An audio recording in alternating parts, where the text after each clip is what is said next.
আমি আজকে রান্না করব একটু অন্যরকমভাবে কাতল মাছ। এইভাবে আপনারা রান্না করে খাবেন, আশা করি খুব ভালো লাগবে খেতে। আমি দেখিয়ে দিচ্ছি উপকরণগুলো। এখানে আছে চার মগজ আর কাজু, এটা আমি পেস্ট করে নিব। এখানে আমি জিরে, লঙ্কা আর ধনে গুঁড়ো ধনে একসাথে মিশিয়ে পেস্ট করে নিয়েছি। ওটার মধ্যেই আমি এখন দিব টমেটো, চার মগজ আর কয়েকটা কাজু পেস্ট করে নিব এখন।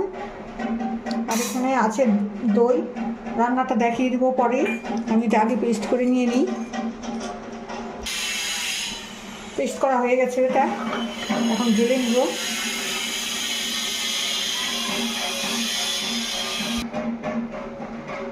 আমি মাছটা একটু লবণ হলুদ দিয়ে মাখিয়ে নিব, লবণ হলুদ দিয়ে মাখিয়ে নিব।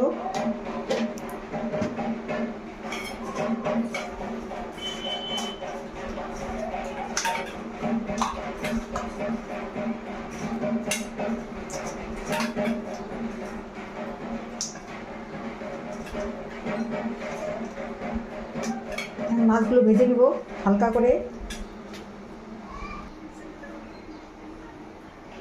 কড়াইটা গরম হয়ে গেছে,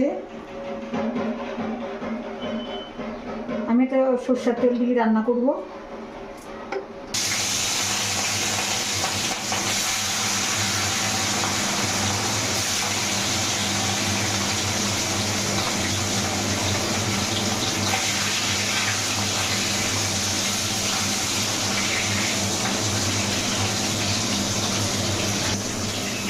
মাছটা ভাজা হয়ে গেছে,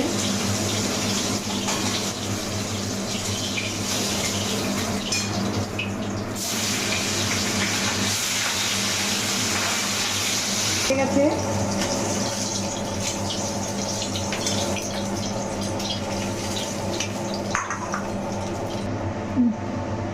দিয়ে দেবো তেজপাতা আর দিয়ে দেবো এখানে দুটো লবঙ্গ, দারচিনি আর দুটো এলাচ ফোড়নে দিয়ে দেবো। আর দিব একটুখানি জিরে।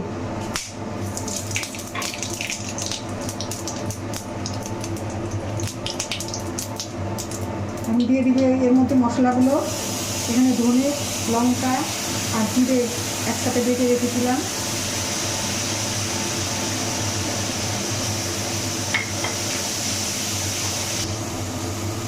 এখানে আছে চার মগজ বাটা আর কাজু আর একটা টমেটো দিয়েছিলাম, তাই রঙটা এত সুন্দর হয়েছে।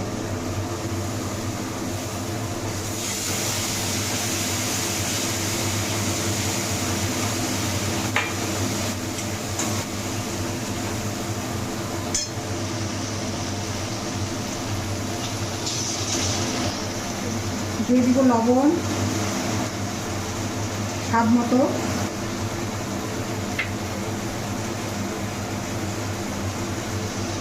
দিয়ে দেবো হলুদ,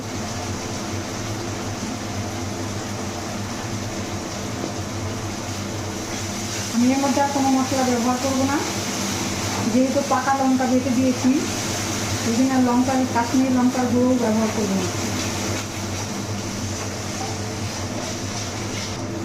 এখানে দিয়ে দেবো মিক্সির মধ্যে একটু জল ছিল,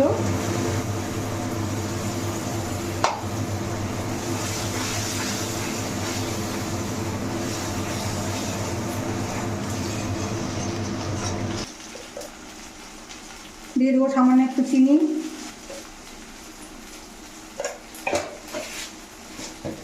আর দিয়ে দেবো একটু টক দই।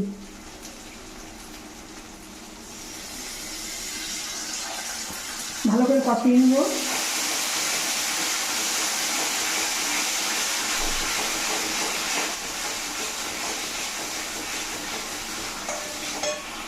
আর এর মধ্যে দিয়ে দেবো দুটা কাঁচা লঙ্কা কয়েকটা।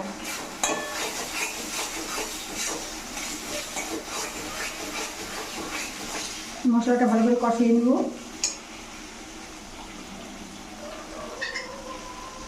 মশলাটা ভাজা হয়ে গেছে,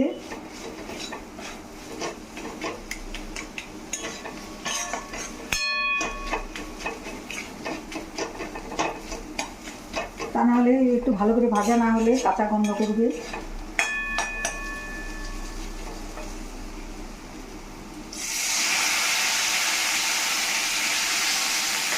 মশলাটা ভালো করে মিশিয়ে নেব।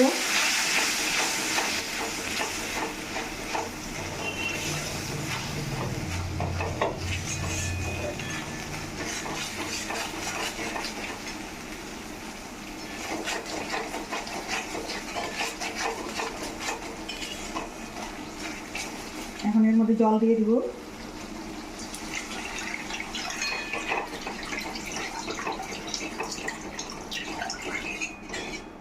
আমি একটু মাখা মাখা করে রান্না করব।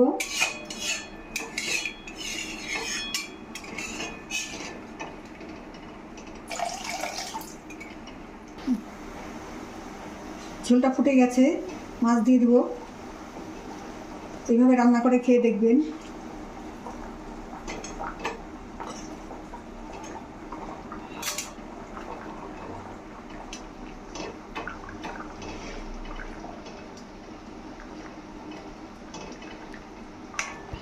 আমার রান্নাটা হয়ে আসছে। এবার আমি একটু গরম মশলার গুঁড়ো দিয়ে ঝোলটা নামিয়ে নিব। আমি দিয়ে দেবো গরম মশলার গুঁড়ো,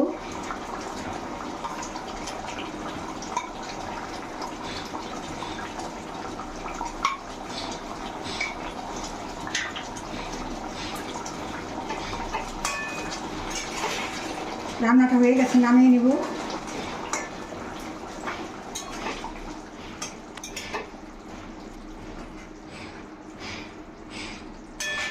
শুধু মাছ